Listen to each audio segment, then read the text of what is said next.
vim conhecer a casa de vocês, vocês estão de parabéns, né? A casa está linda, está arrumada, está preparada para receber as famílias, né? E eu sei que vocês estão ampliando o espaço da casa, compraram agora, né, mais um pedaço aqui do lado, e isso é importante, porque uma grande família precisa de uma grande casa, né? Eu tenho certeza que tem muitas famílias aqui em Parque Lafayette que ainda não tem Jesus dentro dela, e alguém precisa convidá-los, né, para receber esse amor de Deus, que foi cantado hoje aqui, né? Esse amor que Jesus tem para dar. Então, quando a igreja se reúne, ela se reúne para alcançar as famílias. E se tem um tema que a igreja não pode parar de falar, não pode parar de abordar, é justamente a família. Principalmente nos dias que nós vivemos, que existe uma agenda, né, inclusive governamental, contra a família. Estamos orando a Deus, né, que haja uma mudança nessas próximas eleições e que alguém que tenha compromisso com a família, né, com Deus, com a igreja, possa assumir o governo da nossa nação. Porque atualmente nós temos um governo cuja agenda, né, deles é contra a família, né, a favor da corrupção e contra a família. Então fica o quê? Fica a igreja, né? Certa vez, o profeta Elias, cansado que estava de lutar, né, contra todo o aparato, né, naqueles dias, também governamental, contra a igreja, contra o povo de Deus, ele disse, eu não aguento mais, eu não sou melhor do que os meus pais, né? E ele disse, mataram todos os profetas à espada, e eu fiquei sozinho. E aí Deus disse, não, você não está só. Ainda tem 7.000 cujos joelhos não dobraram diante de Baal. E quando a gente olha para dentro da igreja, a gente vê esses que estão lutando pela família, lutando pelo evangelho, lutando pela palavra de Deus. Uma coisa que eu vou te dizer, a qualquer momento, em qualquer situação que você estiver, lute pelo seu casamento, lute pela sua família, não desista, porque se você desistir, aí realmente não terá esperança para o seu lar. Eu quero nessa noite compartilhar uma palavra que começa, né, com o texto de Josué capítulo 24, um texto que muitos irmãos conhecem. Josué capítulo 24, versículo 14 e 15. A palavra de Deus diz assim, agora, pois, temei ao Senhor e servi-o com integridade e com fidelidade. Deitai fora os deuses aos quais serviram os vossos pais da além do Eufrates e no Egito, e servi ao Senhor. Porém, se vos parece mal servir ao Senhor, escolhei hoje a quem servais. Se aos deuses a quem serviram os vossos pais, que estavam da além do Eufrates, ou aos deuses dos amorreus em cuja terra habitais. Eu e minha casa serviremos ao Senhor. Aleluia. Pai querido, essa decisão tomada por Josué é também, ó Deus, a mesma decisão que nós precisamos tomar hoje, porque se nós não protegermos a nossa casa, se nós não tomarmos um rumo, esse rumo não for de acordo com a tua vontade para a nossa família, assim como nos dias de Josué, o povo de Israel estava correndo risco de perecer como nação, o mesmo também, ó Deus, acontecerá conosco, se não tomarmos essa decisão. Por isso, Pai, que nessa noite decisões possam ser tomadas aqui, porque eu sei que enquanto a Tua palavra está sendo ministrada, o Espírito Santo está falando sobre coisas que estão acontecendo na vida das famílias aqui representadas, e que essas decisões não sejam adiadas, nem mal tomadas, mas sejam, ó Deus, segundo a Tua vontade, para a vida de cada homem, de cada mulher, de cada família aqui representada, e todos que creem na palavra de Deus digam amém, louvado seja o nome do Senhor. Queridos, desde que mundo é mundo e entrou o pecado, né, na história da vida do homem, nós começamos a viver um ambiente de crise, né? A gente fala muito hoje, porque a crise, porque o Brasil está na crise. Irmãos, desde que o pecado entrou no coração do homem, começou a crise. Porque começou o problema de relacionamento do homem com Deus, né? A gente fala homem, homem e mulher. O primeiro assassinato aconteceu, né, na primeira família, porque ali já entrou justamente o pecado, e um irmão veio assassinar o outro. E aí nós começamos a perceber a história de um Deus amoroso, que começa a preparar uma nação, para que dessa nação nasça o Salvador, e para que o Salvador alcance todas as famílias da terra. Quando você lê aquele texto de Gênesis 12, você vê Deus falando com Abraão: Abraão, eu farei de ti uma grande nação, e através da aliança, Abraão, que eu vou fazer contigo, eu quero abençoar todas as famílias da terra. Eu acho interessante essa palavra todas nesse texto, porque para nós entendermos que esse é o desejo de Deus. Todas as famílias serão alcançadas e abençoadas? Sabemos que não. Mas nesse texto, Deus não está falando do que vai acontecer, Deus está falando do que Ele quer fazer. Ele quer que todas as famílias sejam alcançadas, sejam abençoadas, sejam salvas. E aí, se você reparar a história, né, do relacionamento de Deus com a família, começa com Adão e Eva, primeira família, passa por Noé, quando Deus destrói o mundo inteiro com águas de dilúvio, mas preserva uma família inteira. Depois Deus separa um casal que não tinha filhos, Abraão e Sara. Eles não podiam gerar filhos, Sara era estéril. Deus realiza um milagre e disse: eu vou fazer de ti, Abraão, uma grande nação. E aí você vê que na história, né, do amor de Deus para com a humanidade, a família sempre esteve presente. Você já parou para pensar que Jesus simplesmente podia ter aparecido já homem feito? Como, por exemplo, Deus envia anjos, né? A gente vê na palavra de Deus alguns trechos em que Deus enviou anjos para cumprir missões específicas. E os anjos não nasceram pequenos e foram crescendo, eles apareceram na história já homens, né?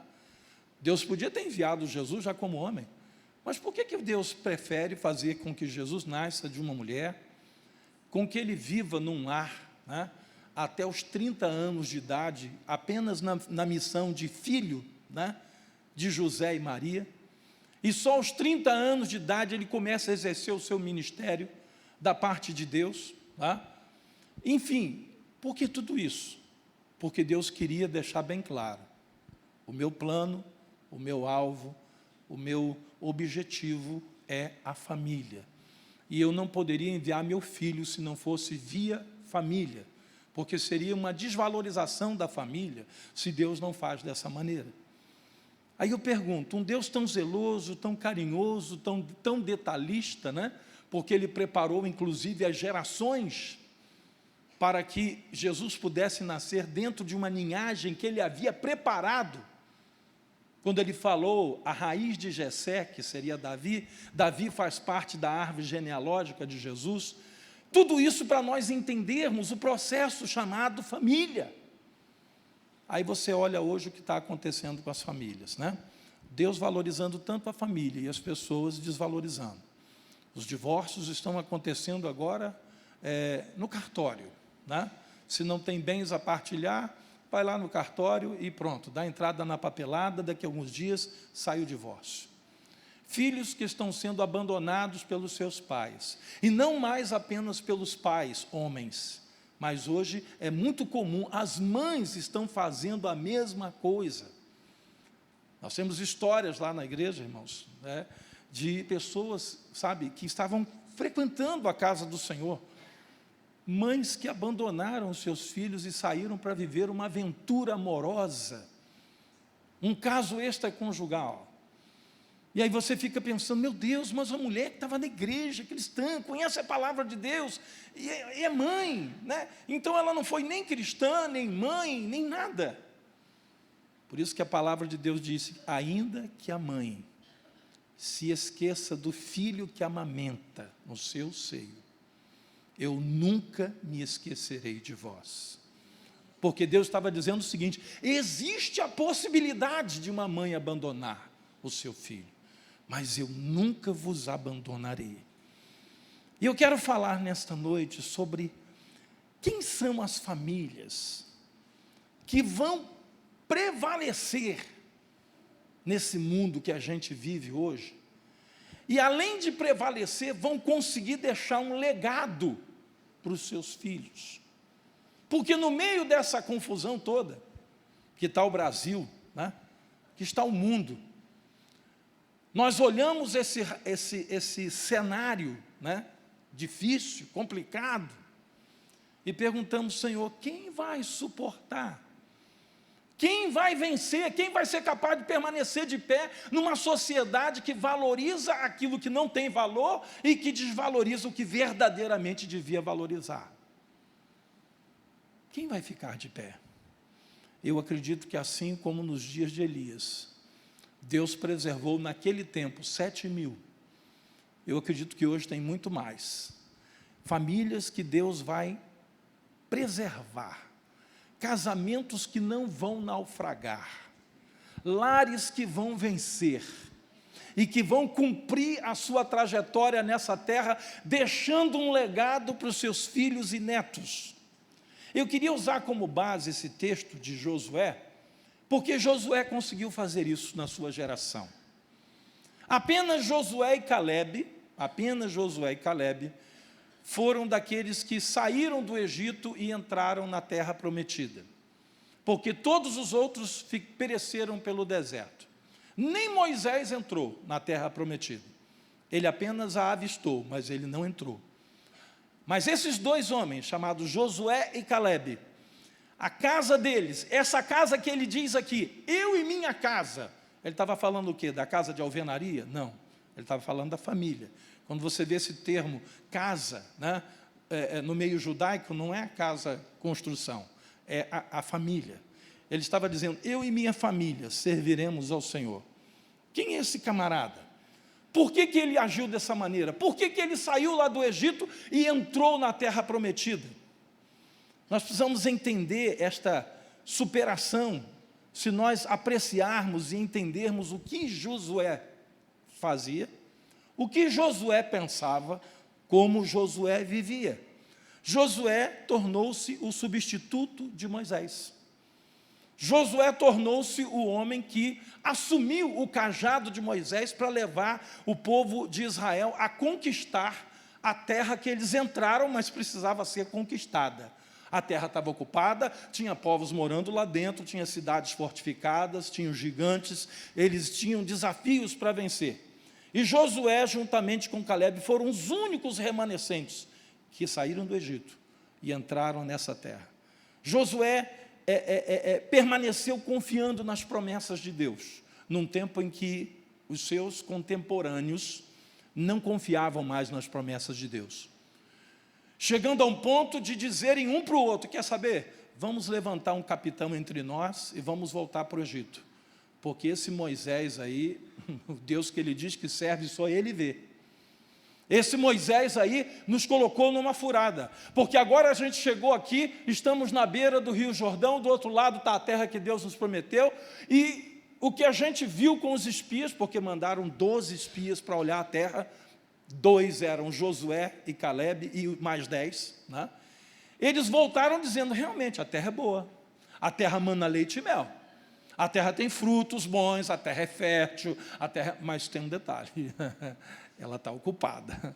Tem cidades fortificadas lá dentro. Nós vimos gigantes naquela terra, porque os filhos de Enaque são descendentes de gigantes.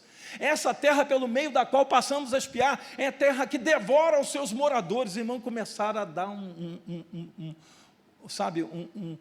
apanhado de notícia ruim, sabe? Eles fizeram um balanço terrível, até que Josué se levantou e disse: espera aí, não estou entendendo vocês. Deus nos prometeu essa terra, e o Deus que esteve conosco no deserto durante 40 anos, é esse mesmo Deus que vai nos fazer entrar na terra prometida. Verdadeiramente essa terra mana leite e mel. Irmão, eu quero dizer que a sua família é uma terra que mana leite e mel.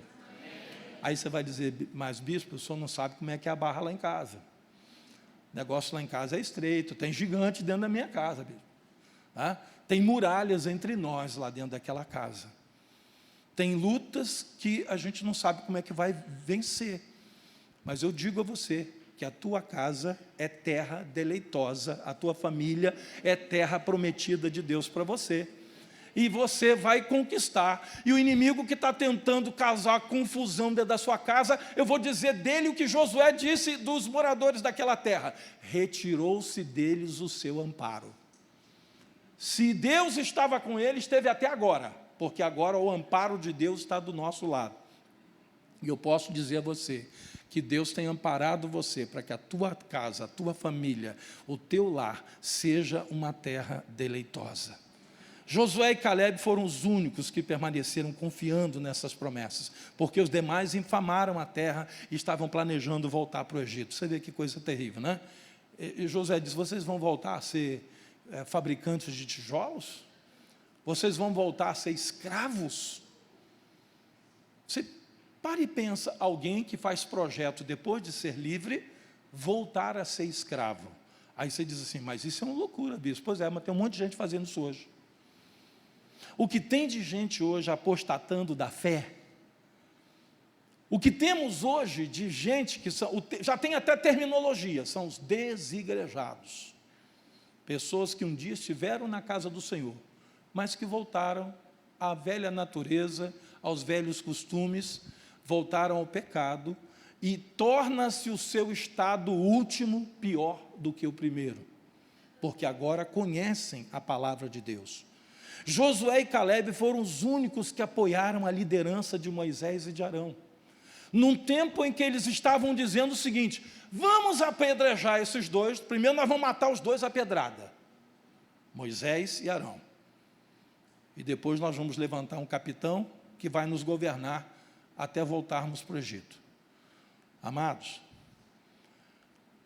tem muita gente louca hoje se levantando contra a autoridade. Quem estabeleceu o princípio da autoridade em todos os níveis, tá? Foi Deus. Não há autoridade que não proceda de Deus. Se você quer abençoar a tua família e deixar um legado de bênção para os teus filhos, se você tem dificuldade com a autoridade, pede a Deus para tirar isso da sua vida. Porque se você não respeita a autoridade, a sua autoridade dentro do seu lar não vai ser respeitada. Eu não conheço pais que não respeitam a autoridade nos níveis de relacionamento com a sociedade, na igreja, no ambiente de trabalho, né? No ambiente comercial, seja onde for. Se ele não respeita a autoridade, dificilmente os seus filhos vão respeitar a sua autoridade. Porque a autoridade é uma coisa que, se você quer passar para os seus filhos, você tem que ter primeiro o princípio na sua vida. Eu vejo pessoas que, como disse lá a epístola de Judas, né? Que diz o seguinte: pessoas que não temem difamar autoridades superiores, ao passo que anjos não ousaram proferir juízo infamatório contra Satanás, mas disseram a Satanás e aos demônios: o Senhor te repreenda. Porque o arcanjo Miguel, quando ele foi contender contra Satanás, pelo corpo de Moisés, houve ali uma batalha espiritual pelo corpo de Moisés. Ele não proferiu juízo infamatório contra o diabo, mas disse: o Senhor te repreenda. Queridos, hoje nós vivemos numa sociedade onde a autoridade, ela começou a ser desmontada justamente para ela não funcionar. Quem tem um pouquinho mais de idade aqui, quem já passou dos 50, né, lembra dos anos 60, quando surgiu o primeiro movimento no Brasil, que questionou a autoridade dos pais na vida dos filhos. Quem lembra que movimento foi esse? Nos anos 60, um movimento que questionou a autoridade dos pais na vida dos filhos. Quem lembra que movimento foi esse? Quem tem mais de 50 aí? Movimento hippie. Movimento hippie. O que o movimento hippie dizia? Seus pais não estão com nada. Seus pais não sabem de nada.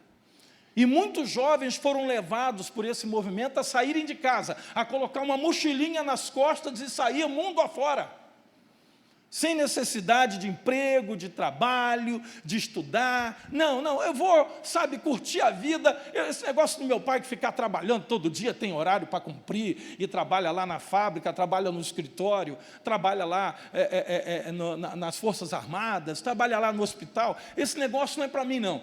Isso aí, E sabe como é que eles constituíram família? Se juntaram, acharam moças, que também acharam rapazes, né? E foram se juntando. Não, negócio de casamento não precisa. E o símbolo deles, e o que eles diziam? Qual era o movimento hippie? Eles diziam o quê? Paz e amor. Mas uma paz sem Deus, e um amor que não era de Deus. E essa história acabou aonde? Acabou em drogas. Acabou em overdose. Os filhos que tiveram tempo e deram tempo de voltar para casa, voltaram, porque alguns não voltaram, perderam a vida. O princípio da autoridade estava sendo quebrado de maneira assim, em grande escala, em larga escala. Porque eles pregavam uma liberdade sem autoridade. Eles não reconheciam a autoridade paterna, não reconheciam a autoridade governamental, não reconheciam a autoridade de Deus nas suas vidas. E isso fez com que muitas famílias, a partir daqueles dias dos anos 60, começassem a ser destruídas. Houve uma explosão de abortos no país. Houve uma explosão de mortes por overdose, porque eles consumiam muita, na época, maconha, LSD, e a cocaína estava começando, mas era maconha e LSD. Muitos tomaram overdose de LSD na veia. Aí você percebe que sem a autoridade que Josué reconheceu na sua vida, a autoridade de Moisés, a autoridade de Arão como sumo sacerdote, se ele não entendesse isso, ele não seria o homem que foi. Você não vai ser o homem que Deus quer que você seja, nem a mulher que Deus quer que você seja, se você romper com o princípio da autoridade. Josué e Calebe foram fiéis a Moisés, à liderança de Moisés e a Deus. No final da sua vida, Josué percebe que o povo de Israel, mais uma vez, estava se afastando de Deus, porque houve um período em que eles entraram, né, começaram a combater, né, as pessoas que moravam naquelas terras, expulsaram muitos, né, de suas terras e foram tomando posse da terra que Deus lhes havia prometido. Mas aí o tempo vai passando, irmãos, e eu quero falar aqui sobre algo muito importante que as famílias não estão percebendo hoje. Esse movimento que existe do desigrejar, né, eu quero dizer para você que ele não é novo, tá? Ele é muito velho. Só está acontecendo uma nova edição do mesmo movimento. Porque, na verdade, existe um ciclo. Olha para dentro do povo de Israel, olha para a história de Israel, que você vai ver que a história de Israel, no relacionamento com Deus, era mais ou menos assim, ó. Haviam períodos em que Israel estava bem com Deus, em que o rei que governava a nação de Israel era um homem temente a Deus, que levava o povo à presença de Deus, a adorar a Deus, a viver em comunhão com Deus. Mas houveram períodos terríveis em que esses reis não tinham aliança com Deus, não tinham comunhão com Deus.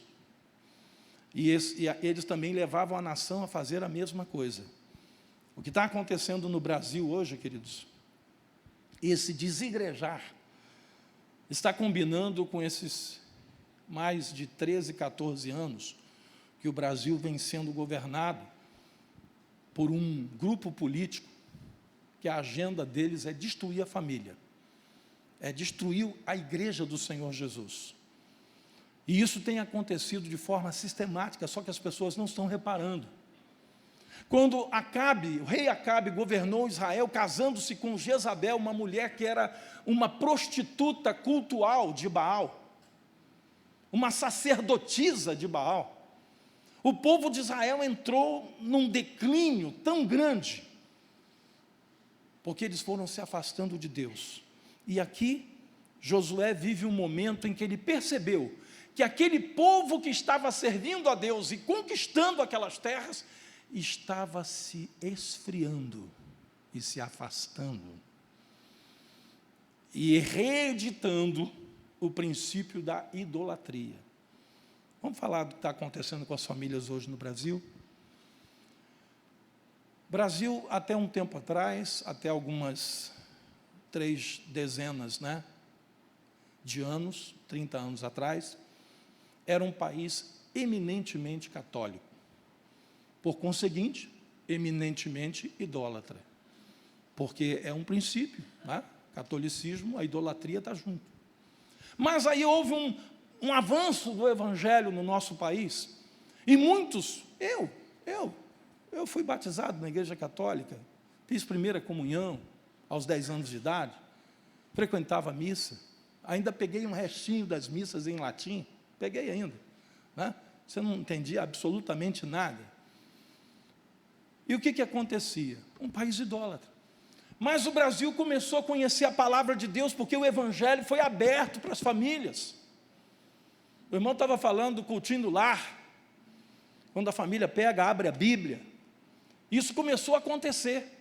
Então as pessoas começaram a se libertar dessa idolatria católica e começar a adorar a Deus em espírito e em verdade. Só que hoje, queridos, a idolatria está sendo reeditada pela igreja católica? Não. Pela igreja evangélica. O Brasil está voltando a ser um país idólatra. Idólatra de sal grosso, farinha, fitinha, isso ungido, aquilo outro ungido, miraculoso, leva para casa, vai ser a tua bênção, bota atrás da porta, é de pé de coelho para lá, irmão. Nós estamos voltando ao pé de coelho. Há um sincretismo religioso adotado por muitas igrejas hoje, na intenção de fazer com que as pessoas acreditem que esses objetos, que essas coisas, verdadeiramente são a presença de Deus dentro da sua casa. Eu vou levar a Rosa para dentro de casa, eu vou deixar ela uma semana lá. Aí ela vai atrair todos os maus fluidos, os demônios, os problemas que estiver na minha casa, e vou levar na sexta-feira para queimar na fogueira santa. Irmão, isso é feitiçaria misturada com idolatria. Só que tem muito crente fazendo. E num clima desse, Josué chama o povo e diz assim: vocês precisam tomar uma decisão na vida de vocês. Agora, pois, temei ao Senhor e servi-o com integridade, com fidelidade. Deitai fora os deuses dos quais serviram os vossos pais da além do Eufrates e no Egito. Ou seja, lá no Egito, nós temos que lembrar que o povo de Israel passou 400 anos no Egito e que eles estavam adorando os deuses dos egípcios. Não são 40 dias, irmãos, 400 anos. Levando-se em consideração uma geração a cada 25 anos, 4 vezes 4, 16. 16 gerações. Agora eles estavam no deserto aprendendo a confiar em Deus, a depender de Deus, entraram na terra prometida, começaram a conquistar as terras, as cidades. A primeira foi Jericó, conquistaram aquela grande cidade. Só que os anos vão passando. Os irmãos estão lembrados daquilo que eu falei do relacionamento de Israel com Deus? Momentos de altos, depois de vales. Eles estavam entrando nesse vale. E Josué percebeu isso e diz: olha, vocês têm que decidir o que vocês querem. Assim como Elias também, quando contendeu com os profetas de Baal, disse ao povo de Israel: se vocês acreditam que Baal é Deus, então sirvam a Baal. O que vocês não podem é ficar cocheando, ou seja, divididos entre 2 pensamentos. E hoje nós temos parte da igreja dividida entre um Deus que usa objetos para fazer curandeirismo e falsos milagres, e uma igreja que ainda confia na integralidade da palavra de Deus, das promessas que estão aqui na palavra de Deus. Porém, se vos parece mal, servi ao Senhor. Escolhei hoje a quem servais. ou aos deuses a quem serviram os vossos pais, da além de Eufrates, os deuses dos amorreus, em cuja terra vocês estão habitando, ou ao Senhor dos senhores.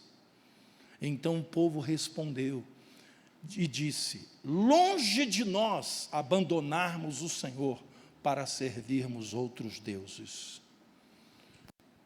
Amém. Glória a Deus por essa decisão. Mas a decisão tem que ser acompanhada de ação, de atitudes, para não cair na palavra que Jesus disse: vocês me chamam de Senhor, mas não fazem aquilo que eu vos mando. Porque vocês dizem Senhor, Senhor, mas vocês não obedecem. Irmãos, hoje nós encontramos muita gente assim, mãos levantadas na igreja. Senhor, Senhor, mas quando sai para a sua vida cotidiana lá na segunda-feira, na terça-feira, nos dias da semana de trabalho, de lutas, de dificuldades, o discurso muda. Porque a realidade da vida lá fora imprensa as pessoas num canto e diz assim: e aí, qual é o teu Deus? Quem é o teu Deus? E ao final da vida de Josué, Josué faz essa renovação da aliança do povo de Israel, e ele diz a eles que vocês precisam entender que esse é o motivo por qual as famílias ditas cristãs estão naufragando em nossos dias. Seguir a paz com todos e a santificação, sem a qual ninguém verá o Senhor. Hebreus. Aí eu pergunto para você, em quantos púlpitos hoje de igrejas o tema santificação ainda está sendo abordado? Quantos programas de televisão que você liga lá e assiste, e que o pregador televisivo está falando sobre salvação e santificação? Se for olhar por esse lado, você vai descobrir que esse tema não está lá.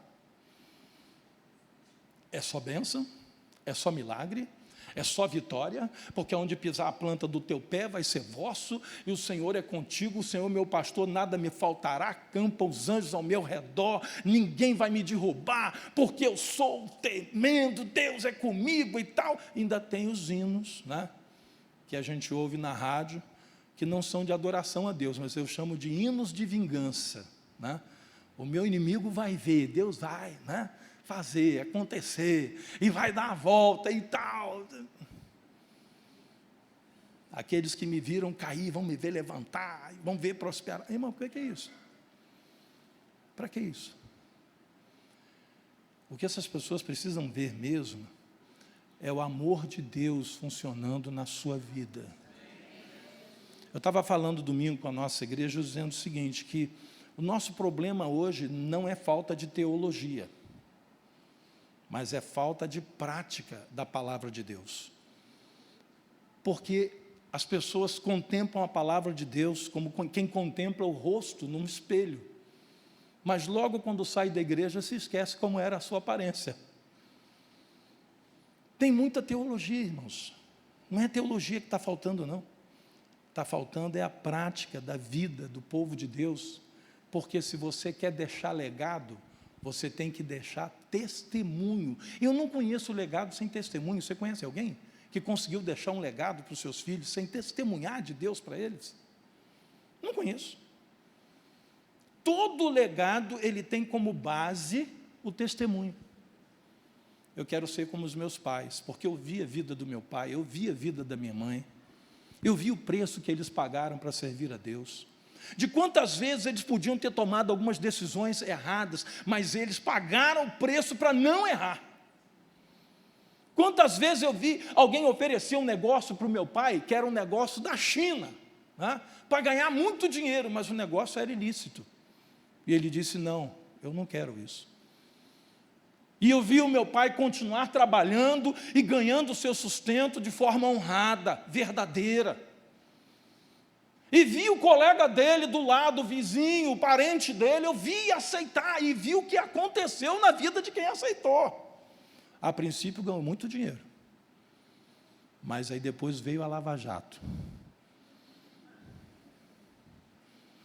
Essa semana agora, irmãos, mais 47 doleiros Você tem uma noção de quanta gente trocou dólar irregular com esses doleiros? Você tem uma noção de como está sendo a noite dessa gente agora? Eu conheço pessoas que não estão dormindo, porque eles estão assim, achando que a cada manhã eles podem ser acordados pela Polícia Federal. Como deixar um legado sem deixar um testemunho? Na verdade, o nosso legado, seja ele bom ou ruim, aliás, é uma notícia que eu quero dar para todo mundo aqui. Todos nós vamos deixar um legado. Todos nós. Não tem ninguém sentado aqui nessa noite que não vai deixar um legado para a sua família. O problema é, qual legado? Legado de quê? Eu conheço rapazes lá na igreja que se converteram, moços de Deus, que às vezes conversando com alguns deles, ele diz assim: bispo, uma das coisas que eu pedi a Deus no meu casamento é que eu não seja como meu pai. É triste você ouvir isso de um rapaz, dele dizer que ele não tem sonho, pelo contrário, ele ora a Deus para que ele não venha a ser como o pai dele foi. Aí eu pergunto a você, que legado esse pai deixou para esse filho? Deixou um legado, mas um legado de maldição, um legado de testemunhos contrários à palavra de Deus. Amados, nós estamos vivendo nesse tempo hoje. Josué, se estivesse aqui, ele diria para as igrejas hoje: vocês têm que decidir se vocês querem ter uma vida com Deus ou uma vida segundo os padrões desse mundo. Quais são as famílias que vão prevalecer nas crises que nós estamos vivenciando nesse mundo? São aquelas que têm o DNA de Josué e de Calebe. Homem que, no meio de uma geração que estava afastada de Deus, ele se levanta e diz assim: eu e minha casa serviremos ao Senhor. Primeira coisa, obediência a Deus. São aquelas famílias que vão manter-se na obediência a Deus através da sua palavra. Povo de Deus, em nome de Jesus. Se você quer deixar um legado de bênção para a vida dos seus filhos, obedeça a palavra de Deus. São aquelas famílias cujos pais vão conservar a sua comunhão com Deus e com a sua liderança. Escuta uma coisa que eu vou dizer aqui. Eu vejo pais hoje apavorados porque os filhos foram criados dentro da igreja. E quando eles se tornaram jovens, adultos, para tomar a decisão de vida, saíram da igreja e se afastaram de Deus. Eu não posso, assim, analisar se eu não conheço a família, fica difícil. Mas quando eu olho para dentro da minha igreja, e a gente conhece as famílias, muitas ali foram famílias que estão conosco desde o início. Aliás, uma coisa bacana que acontece com a igreja que tem uma certa idade, é que as famílias se conhecem. Muitos dos membros da nossa igreja lá têm mais de 20 anos que são membros da igreja. Então, quando eles chegaram para a igreja com aqueles filhinhos assim, estão todos casados hoje com filhos. Aí você vê quem são os pais cujos filhos estão casados, permanecem na casa de Deus, talvez não na nossa igreja porque mudaram, foram para outros estados, mas estão lá servindo a Deus. E aqueles que, quando os filhos puderam fazer a sua própria decisão, eles, foram embora. Coisas simples. Você sabe quando a mãe faz um negocinho que o pai não pode ficar sabendo? E ela diz para o filho e para a filha assim, fala nada com o papai. O princípio da autoridade, foi embora. Porque essa mesma mãe que pede para esconder alguma coisa do pai, ela está fazendo isso com quem? Com os filhos. Eles também vão esconder dela. Porque quem faz com o pai, faz com a mãe. Você sabe quando a família estava lá reunida na mesa, no domingo, depois do culto da manhã, e surgiu ali no horário do almoço, ali na mesa, ali um papinho sobre o diácono fulano, e a conversa ali foi sobre a moral do diácono, sobre não concordar com as coisas que ele pensa ou faz, na presença das crianças. na mesa. Mas essas mesmas crianças viram esse pai e essa mãe, na hora da igreja, lá do culto, da comunhão, da ceia, se abraçando, se beijando, dizendo: Deus te abençoe, eu te amo no amor de Jesus. Que amor é esse que esse Jesus prega, que faz com que os meus pais sejam falsos? Porque lá eles disseram que amavam, mas aqui em casa estão falando mal de tudo, inclusive do pastor. Eles são criança, eles nem estão prestando atenção no nosso papo na mesa. Oh, amado, criança e esponja é a mesma coisa. Eles estão esponjando tudo. E aí você depois pergunta: Senhor, não sei onde eu errei, porque eu criei os meus filhos na casa do Senhor, e hoje eles estão afastados. Onde foi que eu errei? Não tem coisa melhor do que numa conversa de mesa de almoço, orar pelo alimento e dizer assim: vamos orar pelo nosso pastor, porque ele precisa de direção de Deus. Deus precisa falar com ele, porque ele é o instrumento de Deus para abençoar as nossas vidas. Vamos orar, crianças, pelo nosso pastor? Você não sabe o efeito positivo que isso tem na sua autoridade como pai e como mãe.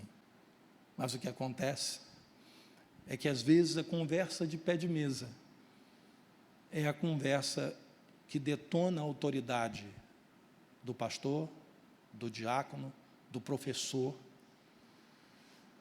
Hoje é muito comum, a gente lida com escola lá, nós temos uma escola há 8 anos na igreja. Nas gerações mais antigas, quando uma criança contava uma historinha em casa para os pais já ficavam com a pulga atrás da orelha, tipo assim: esse menino está aprontando. É lógico que ele não vai falar o que ele fez, né? Ele vai falar o que ele não fez. Mas os pais iam na escola para ouvir a professora, dizendo: professora, olha só, o Joãozinho chegou lá em casa contando uma história, mas eu queria ouvir da senhora. Hoje não.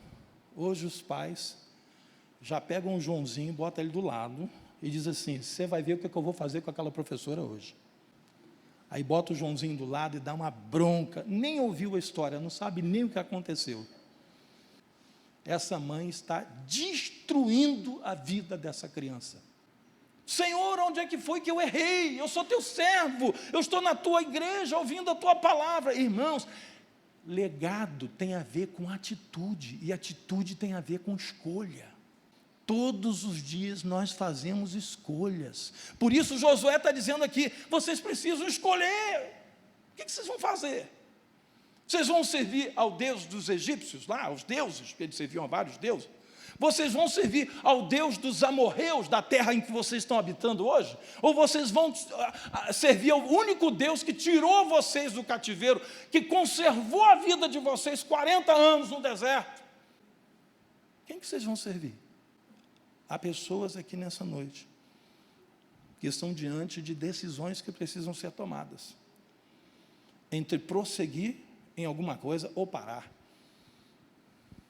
entre fazer e não fazer, entre pedir perdão ou continuar no erro, endurecer a cerviz, né, como diz a palavra de Deus, e partir para o erro. Muitos estão fazendo isso hoje, tomando decisões erradas. Eu digo a você que a decisão é o começo de tudo. É o começo de tudo. As famílias que vão vencer são aquelas que não se apartarão da graça de Deus. Você sabe por que tem muita gente afastada hoje do Evangelho? Por causa de uma coisinha que a Bíblia diz em Hebreus, chamada raiz de amargura. Tem gente que terminou o casamento por causa de uma raiz de amargura. Tem gente que perdeu o emprego por causa de uma raiz de amargura. Tem gente que abandonou uma igreja local por causa de raiz de amargura. Aí eu pergunto: isso afeta a vida dos filhos? Totalmente. Não existe casamento desfeito, não existe obra de Deus abandonada, não existe plano, né, profissional que não pôde ir à frente por causa de raiz de amargura, que não vai causar problema na família. Não existe isso, vai causar na vida dos filhos. Por várias vezes eu sentei com alguns casais na nossa igreja e disse para eles: olha, vocês já pensaram na decisão que vocês estão tomando? Eu sei que vocês estão achando que vocês estão cobertos de razão, mas eu quero que vocês lembrem uma coisa: vocês têm filhos. Vocês já pensaram em levar adiante essa decisão e o que isso vai representar na vida dos filhos de vocês? Vocês estão lembrados daquela mulher que não era a verdadeira mãe e que aceitou a sugestão de Salomão para partir a criança no meio? Nem eu nem ela, pode partir no meio. Enquanto a mãe verdadeira disse: não, não faça isso, entregue para ela. E foi assim que Salomão descobriu quem era a verdadeira mãe. Eu vejo casais hoje que não estão se importando, não. Nem eu nem ela, nem eu nem ele. E quem está sobrando nessa história e sofrendo são os filhos. Depois vão perguntar para Deus: Senhor, onde é que foi que eu errei? Quando você não teve humildade suficiente para pedir perdão. Quando você não teve humildade suficiente até para se humilhar estando certo. Aquela mãe se humilhou e disse: entrega para outra. Ela estava certa, ela estava pleiteando pelo filho que era dela. Mas ela estava disposta a abrir mão desse filho para que ele não morresse, para que ele não fosse partido no meio, pela espada do rei. Eu vejo pessoas hoje que vão deixar um legado de amargura para a vida dos filhos, porque o meu pai não pensou em mim, porque minha mãe não pensou em mim. Eles pensaram só no lema da sua atual geração. Qual o lema dessa geração? Eu preciso ser feliz. Se eu estiver feliz, não importa se o meu cônjuge não vai estar. Se eu estiver feliz, não importa se os meus filhos não vão estar. Eu preciso estar feliz, me sentir feliz. E de uma geração egoísta, de uma geração adúltera, de uma geração que não está entendendo os planos de Deus, surgem as futuras gerações que virão com problemas. Quem está lidando com a ponta, quem está lidando com o problema de perto, sabe? Quantas irmãs ou irmãos aqui trabalham como professores? Você dá aula. Eu vou falar uma coisa aqui, depois eu vou perguntar para você, se você concorda ou não. Você concorda que de uns anos para cá, o número de crianças com todo tipo de síndrome aumentou muito dentro das escolas? Você está vendo esse aumento? Irmão, está demais. Antigamente, numa sala, tinha uma criança. Agora, se você deixar, se você não controlar, você tem 10, 15 crianças numa sala com todo tipo de síndrome. Mas aí, quando você chama os pais para conversar, você entende tudo. A raiz da síndrome está nos pais. Muitos já estão no 3º casamento. Muitos apresentam comportamentos que beiram a esquizofrenia social. E essas crianças não vão ter síndromes? Dificilmente não as teriam. Você quer proteger a tua casa? Você quer que os seus filhos sejam homens e mulheres que vão te dar alegrias no futuro? Você sabe o que é ser feliz? Ser feliz não é adquirir um novo relacionamento e sair por aí achando que sexo é a coisa mais importante no casamento. Porque não é. Faz parte, mas não é. Você sabe o que é felicidade mesmo? Muita felicidade é um pai poder levar a filha no altar no dia do casamento e saber que essa menina é uma mulher de Deus. E saber que o rapaz com quem ela está se casando também é um homem de Deus. Isso é felicidade. Sabe o que é felicidade? É quando o seu neto nascer, você não ficar sem como visitar o seu filho ou sua filha. Porque tem muitos avós hoje que não podem visitar o neto ou a neta. Por quê? Porque a esposa dele já está casada com outra mulher, com outro homem. E é esse homem que assumiu o papel de avô. E ele agora é um intruso dentro da casa dos próprios filhos. Mas ele saiu de casa para ter um romance, para ser feliz. Felicidade é poder envelhecer ao lado do seu marido e da sua esposa e contando os netos e talvez bisnetos que Deus vai dar para vocês. Isso é felicidade. É poder dizer: eu e minha casa servimos, não serviremos não, servimos ao Senhor. Isso é felicidade. Felicidade é poder deitar a cabeça no travesseiro à noite e poder dizer como Davi: em paz me deito e logo pego no sono, porque só o Senhor pode me fazer repousar seguro. E quando Davi escreveu esse salmo, ele estava sendo perseguido por Saul. Como é que um homem perseguido, que podia morrer a qualquer momento, podia compor um salmo como esse? Porque realmente ele sabia que a mão de Deus estava com ele. Isso é felicidade. Isso é paz, isso é alegria, mas as decisões nos acompanham. Por isso a palavra de Deus diz em Hebreus: se ouvirdes a voz do Senhor, não endureçais o vosso coração. Tem maridos e pais aqui nessa noite precisando tomar alguma decisão com Deus e você vem adiando isso. Eu continuo ou não continuo fazendo isso de errado, que eu sei que é errado? O que eu faço? Eu continuo fugindo de Deus, fazendo de conta que eu sou crente no domingo. Eu continuo evitando. Você sabia que tem pessoas que frequentam uma igreja anos a fio e nunca se batizam? Aí você pergunta para esse homem ou para essa mulher, e ele diz assim: não chegou a hora ainda. Não é o momento. Hoje. Qual é o momento que a Bíblia diz que a gente tem que fazer a vontade de Deus? Hoje. Não é semana que vem, não é o mês que vem, não é daqui a um ano. Hoje, se ouvirdes a sua voz, não endureçais o vosso coração. Porque o dia da salvação, a Bíblia diz que se chama hoje. Tem gente que acha que o dia da salvação se chama amanhã, semana que vem, ano que vem, quando eu puder, quando eu tiver resolvido a minha situação. Amado, o dia que você resolver a sua vida todinha, ela estiver toda certinha, toda arrumadinha, toda aprumadinha, e você for entregar para Jesus, Jesus vai dizer: não precisa mais. Você já fez o conserto sozinho. Porque ele disse: eu vim para os doentes, eu vim para os que precisam de conserto. Agora, sabe quantos vão conseguir fazer esse conserto sem Jesus? Ninguém. Porque sem mim nada podeis fazer. E a gente tenta fazer sem Jesus. A gente tenta fazer a nossa família dar certo sem Jesus. A gente tenta fazer o nosso negócio dar certo sem Jesus. A gente tenta fazer a nossa vida financeira prosperar sem dízimo.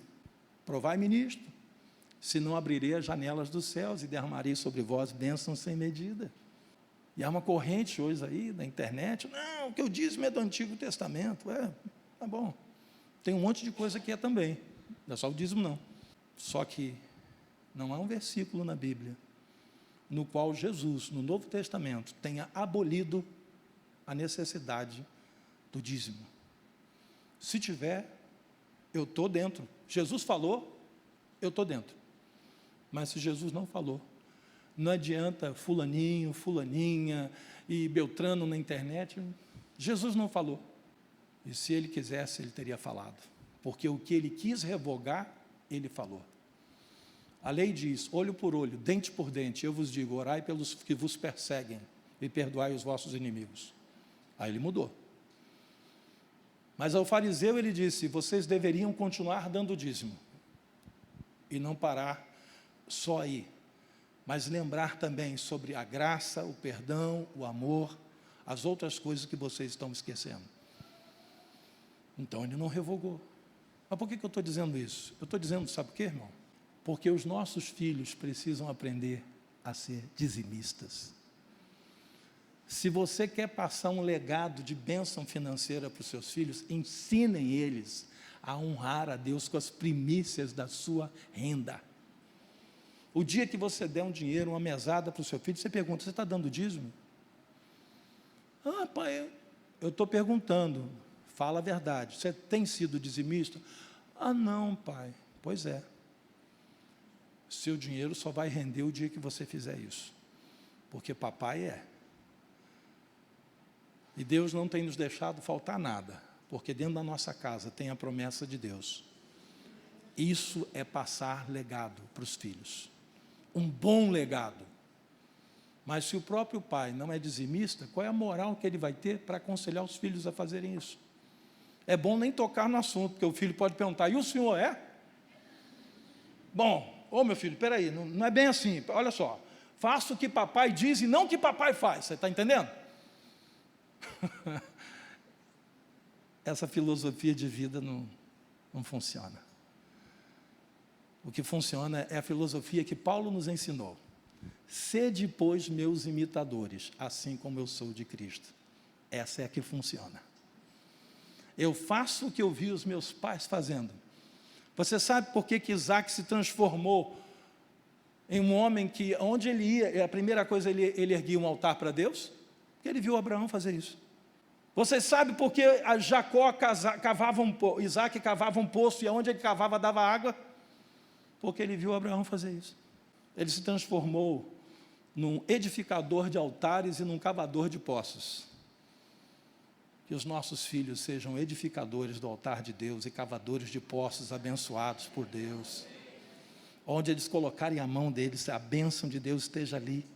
E alguém na família diga assim, não entenda esse menino, não entenda essa menina, é aonde toca vira ouro. Aí ele vai dizer assim, sabe por quê? Porque eu aprendi com meu pai e a minha mãe, que sem a bênção de Deus eu não consigo fazer as coisas virarem ouro. É a bênção de Deus na minha vida. E hoje há muitas famílias que estão perdendo essa bênção. A igreja é uma grande cidade, cujos muros foram fortificados por Deus, e levantados por Deus. Para dentro dessa cidade, as famílias se protegerem. Tem gente que acha que pode viver bem fora dos muros da igreja. Está levando a sua família para a morte. Porque viver fora dos muros de cidades naqueles tempos era a mesma coisa que morrer. Porque quando viessem os salteadores, as primeiras famílias que morreriam seriam as de fora. As que estavam dentro das cidades estavam protegidas. Essa igreja local aqui, em Parque Lafayette, é o lugar que Deus escolheu para a sua família. Seus filhos precisam amar essa igreja. Essa atitude que o bispo Ney falou, semana da família, né? Agora vai ter aí um almoço, né? Todos os filhos reunidos com os pais, um churrascão. Irmão, é melhor você ter seu filho dentro da igreja fazendo isso do que você não saber onde ele foi, com quem ele está e que hora ele chega. Enquanto os seus filhos estiverem com você, na alegria de estar envolvido na obra de Deus, tocando, cantando, servindo a Deus, louve o nome do Senhor por isso. Porque tem pais hoje cujos filhos estão por aí, nos bailes da vida, e ele não sabe se volta. Louve a Deus por isso. Para encerrar, eu queria orar com você nessa noite.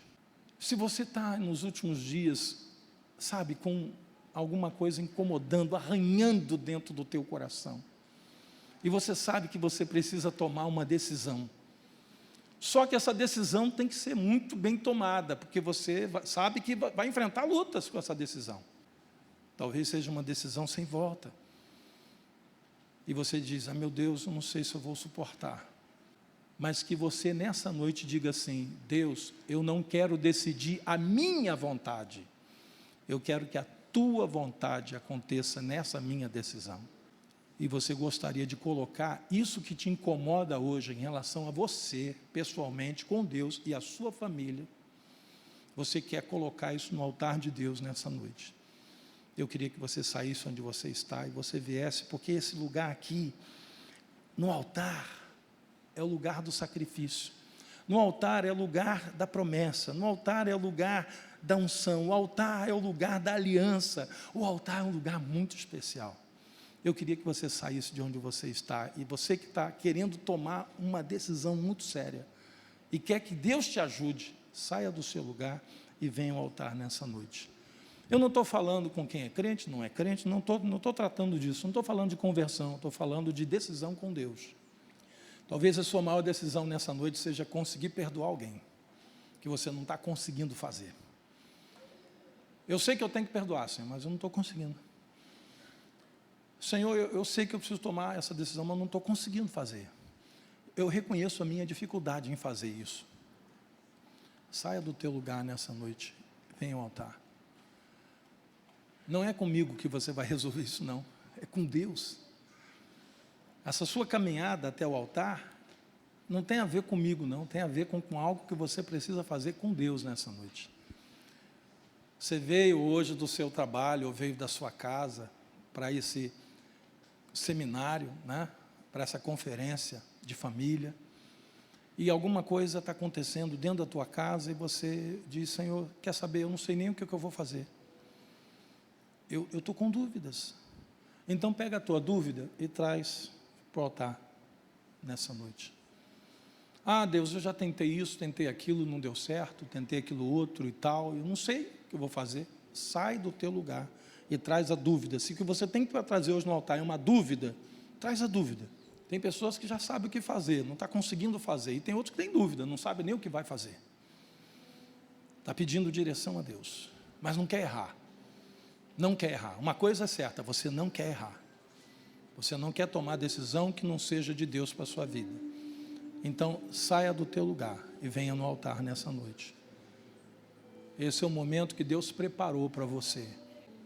Muitas vezes, quando Jesus foi procurado por pessoas, essas pessoas estavam vivendo em agonia de alma. Eles sabiam que em Jesus havia uma resposta para aquilo.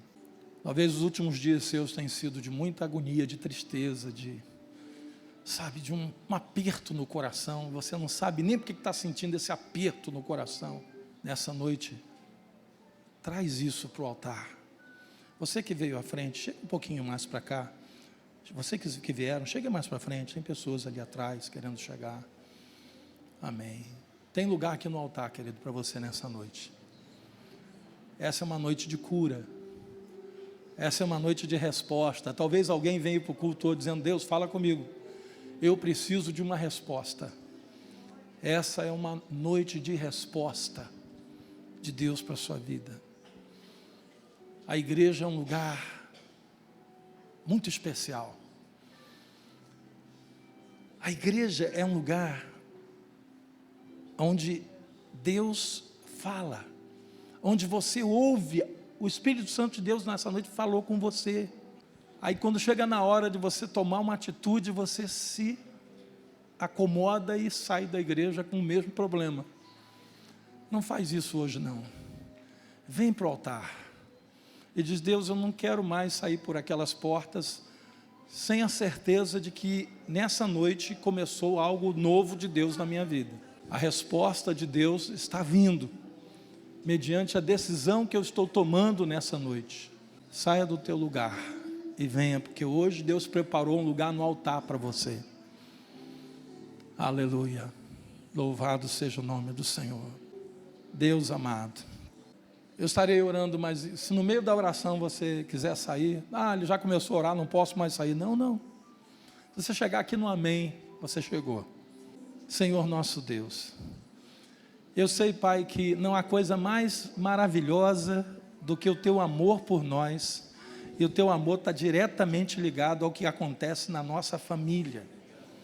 Quando alguém não está bem com a família, as coisas ficam muito difíceis.